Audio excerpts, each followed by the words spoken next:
আসলে আমরা মেয়ে মানুষ অনেক অদ্ভুত। সেটা কিভাবে আমার ভিডিওতে আজকে জেনে যাবেন। নিজের মেয়ে যখন বিয়ে দেই তখন সবসময় চিন্তা করি যে আমার মেয়েটা পরের বাড়ি সারা জীবন যেন সুখে থাকে, রাজরানীর মতো থাকে। বাবা মা আমরা এটা চিন্তা করি। স্বামী মোটা অঙ্কে যেন টাকা পায়, মোটা মোটা দামি গয়না শাড়ি আমার মেয়েকে দেয়। আমরা মায়েরা কিন্তু এটা চিন্তা করি আমাদের মেয়েদের জন্য।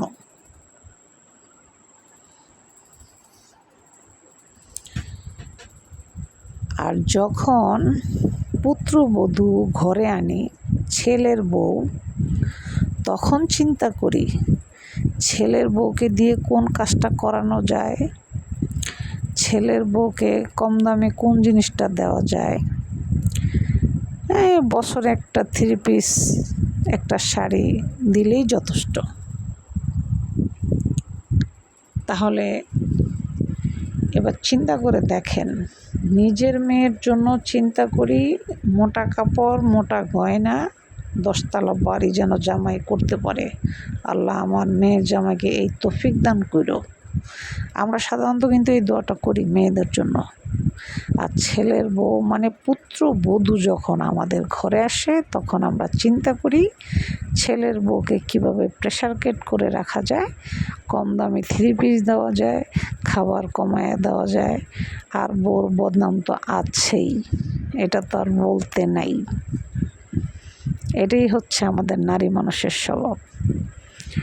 তো সব আন্টিদের উপলক্ষে একটা কথাই বলি, আজকে আপনি পরের বাড়িতে মেয়েটা দিয়ে আপনার মেয়েকে যেমনি খুশি বা সুখ হতে দেখতে চান, ঠিক তেমনি অন্যের মেয়েটা আপনার ছেলের বউ করে আনছেন, তার বাবা মাও ওনার মেয়েটাকে সুখী দেখতে চায় বা শান্তিতে থাকতে চায়।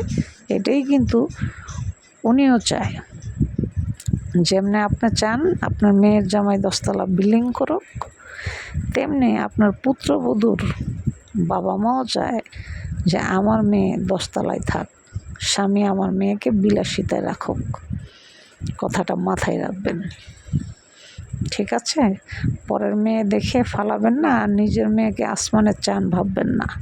সবসময় একটা কথা মনে রাখবেন, প্রত্যেকটা মেয়েই বাবার বাড়ি রাজকন্যাই থাকে, কাজের মেয়ে থাকে না। ভিডিওটি ভালো লাগলে অবশ্যই লাইক দিয়ে সাবস্ক্রাইব করে চ্যানেলের সাথে থাকবেন।